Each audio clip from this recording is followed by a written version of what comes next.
Hello there.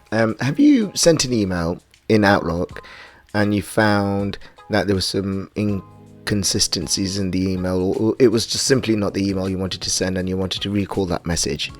Well, I'm going to show you how to do this in Outlook. But before I do continue, please like, subscribe and share.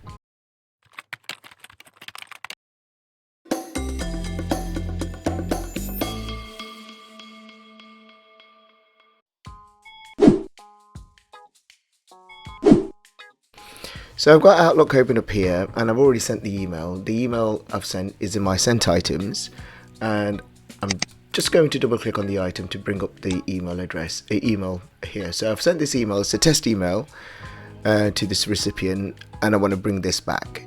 So the way to do this is follow these instructions. Go to your sent items, find the email, double click on the email like I just did here.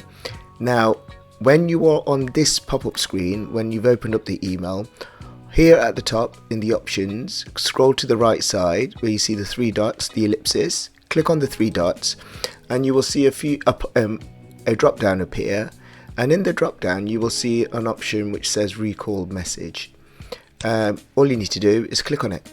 So you click on the recall message option, this pop-up box will appear. So it will ask you, recalling this message will delete it from the mailboxes of all recipients. Only recall the message, recall and open this message as a draft. I just want to recall the message and click OK. And there you have it, and that's very quickly done. So that message now has been recalled from your recipient and it's been recalled, and you can see the message pop up there as well. Alright, so thank you ever so much for listening. I hope this does help you. Please do like, subscribe and share.